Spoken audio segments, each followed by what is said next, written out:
Imagina só a cena. Um baile, assim, chiquérrimo, sabe? Tapete vermelho, taça na mão, todo mundo de gala falando alto de grana, de sucesso, daquele futuro brilhante que, claro, pertence a eles. Aí, bem no meio do salão, alguém parece farejar o ar, sabe? E solta a bomba. Gente, com licença, mas olha, o mercado tá nu, pelado. E a fantasia de muita gente aqui, ó, foi claramente alugada. Forte, né? Quase uma cena de filme. Pois é, essa imagem, assim, poderosa, que abre a nossa análise de hoje. É uma metáfora potente e, vamos combinar, um tanto desconfortável. Ela introduz um tema que é, assim, um pilar do mercado financeiro, mas também cheio de armadilha. O aluguel de ações, uma prática super comum na nossa B3, a Bolsa Brasileira, mas que opera com umas nuances, umas zonas cinzentas e, digamos, pontos cegos. E esses pontos podem custar caro para quem se distrai com o brilho do salão, viu? Exatamente. Hoje a gente vai mergulhar fundo mesmo, com lupa, com espírito de detetive, num texto afiadíssimo, quase cirúrgico, do blog Dinheiro que Me Veja. O post da Roqueidub chama, não por acaso, O Mercado Está Nu. E a nossa missão aqui é dissecar essa prática do aluguel de ações, quem são os personagens dessa festa toda, quem realmente leva melhor, quem corre o risco de sair sem fantasia e ainda com a ponta para pagar, e principalmente por que talvez a gente precise prestar muito mais atenção nesse tal salão lustroso, onde, segundo a autora, tem muita gente dançando de salto 15 num chão bem escorregadio. Preparados para desempacotar essa história? Beleza, então vamos começar pelo básico, né? Pelo quem é quem nesse bailado financeiro que movimenta bilhões. De um lado da pista, a gente tem um investidor raiz, vamos dizer assim. O doador é aquele que comprou a ação porque, sei lá, acredita na empresa, no projeto, ou simplesmente quer ver um dinheirinho extra pingando na conta. Aí ele empresta as ações dele, a fantasia de gala, esperando receber um aluguel por isso, um troquinho a mais no fim do mês, né, para adoçar a vida. E do outro lado, olha, diametralmente oposto, na intenção, tá o tomador. Esse personagem aluga as ações não porque admira a empresa ou a fantasia dela, mas justamente pelo contrário. Ele aposta que o preço dessa ação vai cair, e cair feio. É a famosa estratégia de venda e descoberto, o short selling. A lógica é assim, pegar a ação emprestada, vender na hora no mercado pelo preço atual, aí ele espera o preço despencar, recompra a ação bem mais barata lá na frente, devolve para o doador original e, embolsa a diferença. Essencialmente, o tomador torce ativamente pelo fracasso da empresa no curto prazo. Ele quer que a fantasia vire trapo mesmo. Que figura complexa esse tomador, hein? Quer dizer, o doador só quer a fantasia dele de volta, limpinha, com o cheirinho do juro do aluguel. Já o tomador torce para o tecido rasgar, para o bordado soltar, para o preço ir lá para o chão. E quem é que organiza essa festa toda? Para garantir que as regras sejam cumpridas, que ninguém saia no tapa ou fulha com a fantasia do outro sem pagar. Crucial a CBLC, a Companhia Brasileira de Liquidação e Custódia. Pensa na CBLC como a grande garantidora do baile, sabe? A mãe da noiva que fica de olho em tudo. Ela registra as operações, funciona como contraparte central, ou seja, ela garante que o doador receba o pagamento e o tomador receba as ações, e vice-versa na devolução. Isso reduz, assim, drasticamente o risco de uma parte dar calote na outra. É ela que garante que, no fim da festa, as contas sejam acertadas e cada um receba o que é seu, tá? Entendi. Então essa CBLC é tipo segurança chique do baile, que garante que a festa continue mesmo se alguém tentar sair sem pagar a conta. Parece tudo muito seguro, né? Organizado quase. Impecável. Mas a autora do texto insiste que é justamente aí, nessa aparente normalidade toda, que mora o perigo. Ou como ela mesma diz, o veneno. Onde está o risco real, então, se tem essa garantia toda? Me explica melhor. Olha, o risco não está tanto no calote direto entre as partes, né, graças à CBLC, mas sim nas dinâmicas de mercado que essa prática acaba intensificando.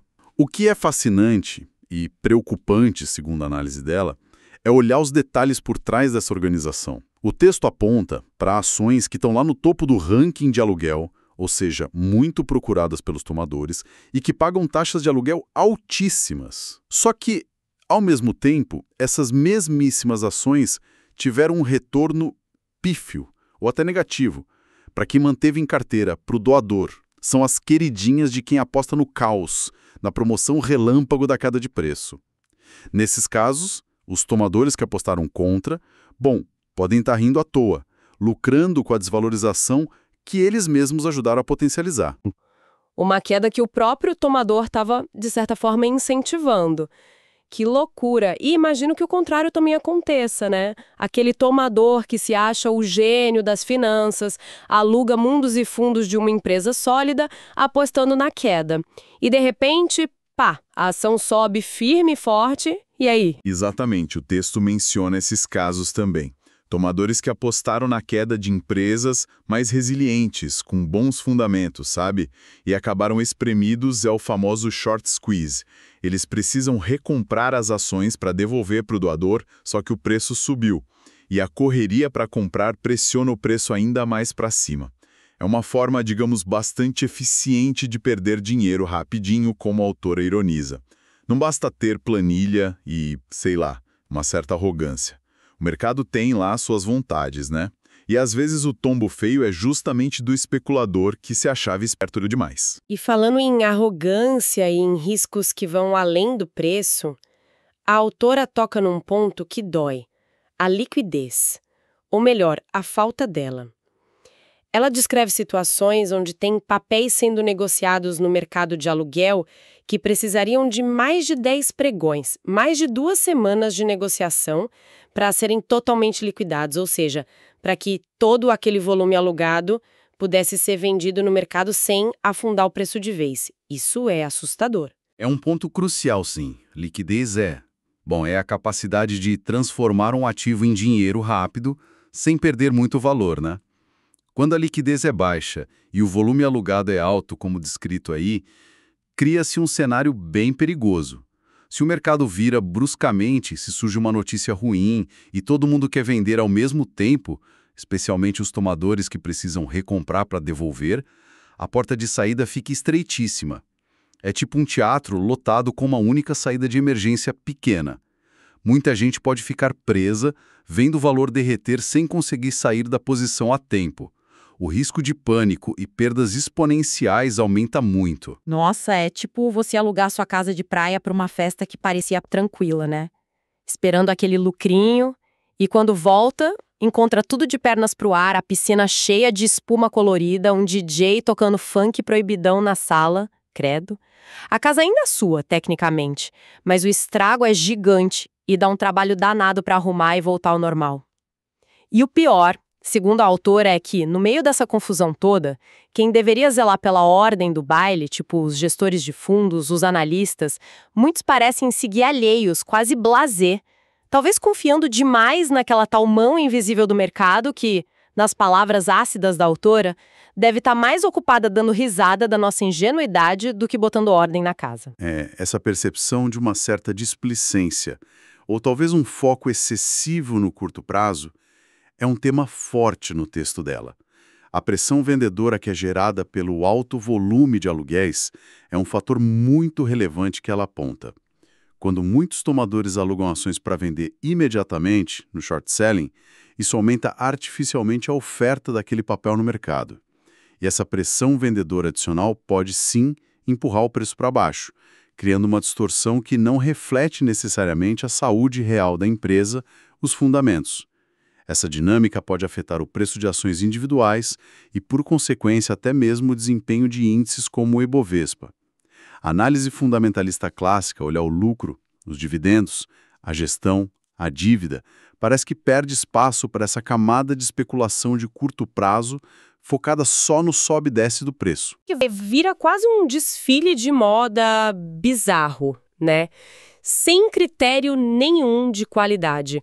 Onde o que importa é quem está alugando mais caro, a fantasia do outro para desfilar como se fosse sua, quem está apostando mais na queda e por quanto tempo essa festa especulativa consegue durar antes da ressaca inevitável bater, né? A referência de valor, que deveria ser o lucro da empresa, a solidez do negócio, acaba sendo ofuscada pela pressão de venda desses gafanhotos digitais. Adorei esse termo. Como a autora chama essa turma de especuladores que pousam, sugam valor rapidinho e vão para a próxima vítima. Ela faz uma comparação ótima. De um lado, ações que incharam a base de acionistas com desdobramentos e mais desdobramentos, parecendo populares, mas que hoje mal saem do chão, pesadas. Do outro, aquelas empresas mais estáveis, com base acionária enxuta, que seguem firmes quase como senhoras discretas que sustentam o baile com postura e elegância, mesmo sem precisar de maquiagem ou holofote. E tem um ponto que a autora levanta que, nossa, certamente causa um desconforto em muito investidor. É a participação muitas vezes involuntária nesse mercado de aluguel. É a questão da chamada custódia remunerada. Isso é um serviço que muitas corretoras oferecem e que basicamente permite que as ações da clientela sejam automaticamente disponibilizadas para aluguel no mercado. O doador recebe uma taxinha por isso. O problema, e aqui está o pulo do gato, é que frequentemente essa autorização é dada lá na abertura da conta, sabe? Marcada num daqueles termos de adesão gigantescos, quase sem destaque. Resultado, muita gente nem sabe, nem tem consciência de que suas ações, compradas com foco no longo prazo, podem estar sendo usadas ativamente por tomadores que apostam contra elas. Chique, né? Quer dizer que a sua fantasia de gala, comprada com tanto esforço para brilhar no baile do longo prazo, pode estar sendo usada por um penetra para tentar derrubar o preço dela e você nem foi formalmente convidado para essa parte da festa. Que coisa! Isso me leva a outro ponto que a autora cutuca com vontade. A questão dos dividendos. Ou melhor, da falta deles. Ela menciona empresas listadas cujo estatuto social, o documento máximo da companhia, prevê pagar uma ninharia, tipo 0,001% do lucro líquido como dividendo obrigatório. Nas palavras dela, uma generosidade cínica. Praticamente uma ova de dividendo. Adorei isso também. Isso joga um balde de água fria naquela ideia de que basta comprar qualquer ação para viver de renda passiva tranquilamente, né? É preciso investigar a estrutura do baile com muito mais atenção. Quem realmente está distribuindo os lucros da festa? Quem controla a música que toca? Quem define as regras do jogo? Sem dúvida alguma. A recomendação que transparece na análise assim, de forma implícita, mas bem forte, é justamente essa. Voltar ao básico. Focar em empresas sólidas, com modelos de negócio comprovados, lucrativos. Buscar companhias que apresentem margens de lucro decentes e, importante, consistentes ao longo do tempo. Empresas com uma base acionária mais enxuta, mais estável, menos suscetível a modismos e, crucialmente, verificar o estatuto social para entender qual é o compromisso real da empresa com a distribuição de lucros aos acionistas, ou seja, a política de dividendos. É um chamado claro a desconfiar das promessas fáceis, sabe? Dos convites para festas que parecem boas demais para ser verdade. Daquele marketing agressivo com dress code de mentalidade milionária e open bar de frases feitas que inunda a internet. É preciso olhar além da fachada. E aquele papo que a gente sempre ouve, né? Meio nostálgico, meio conformado. Ah, mas antigamente tudo é mais barato, o mercado era mais fácil. Era só comprar e esperar. A autora não deixa barato, não. Ela rebate na lata. Segundo ela, nunca foi tão óbvio como ganhar dinheiro de forma consistente no mercado, que é investindo em valor e empresas de qualidade. O problema não é a dificuldade em si, mas a distração. O pessoal está ocupado demais olhando o salto alto do vizinho, cobiçando a fantasia alugada do outro colega de festa e esquece de calçar o próprio sapato, de fazer o dever de casa, de analisar o que realmente importa. Direto ao ponto, sem anestesia. No fim das contas, a mensagem central que ecoa dessa análise, que é profunda e ácida, é de cautela, diligência e, talvez o mais importante, autoconhecimento. O mercado financeiro não deveria ser encarado como um cassino, um lugar de aposta cega no vermelho ou preto. Ele se assemelha muito mais, como sugere a autora, a uma casa de espelhos bem complexa. E entrar lá sem ter uma noção clara de quem se é como investidor quais são os objetivos reais, qual a tolerância ao risco, o horizonte de tempo, qual a estratégia definida pode levar não só a resultados financeiros bem desagradáveis, mas também a uma percepção totalmente distorcida da realidade e do próprio potencial. E para fechar com chave de ouro, sobre o ato específico de alugar as próprias ações para gerar aquela rendinha extra, a dica final da autora é simplesmente genial na sua acidez. Faça se quiser, a decisão é sua, mas faça com os olhos bem abertos, mesmo que, como os dela, que são fisicamente fechados, essa abertura seja metafórica. Porque no fim do dia, quem realmente precisa enxergar com clareza nessa história toda é o dinheiro que está sendo investido. E esse, meus caros, como ela provoca, é frequentemente mais cego do que qualquer deficiência visual.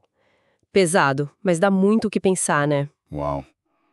Que raio-x implacável do mercado, hein? Saímos dessa análise com a sensação nítida de que, realmente, muita coisa acontece por trás das cortinas brilhantes desse baile financeiro. Coisas que a maioria de nós nem desconfia. Fica a reflexão pairando no ar.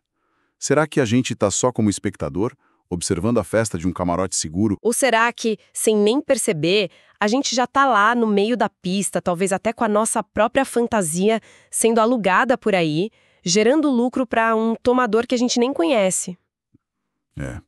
Ou será que, sem nem perceber, a gente já está lá no meio da pista, talvez até com a nossa própria fantasia sendo alugada por aí, gerando lucro para um tomador que a gente nem conhece? É uma questão fundamental, sim. Talvez o convite final que essa análise da Hokkaido nos faz seja justamente esse.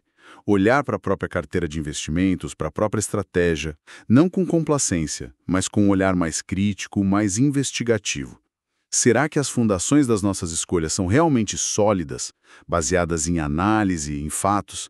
Ou será que a gente está só se deixando levar pela música da moda, dançando conforme o ritmo que algum DJ invisível e talvez com interesses próprios está tocando, sem entender direito quem ele é ou para onde a festa está indo? Exatamente.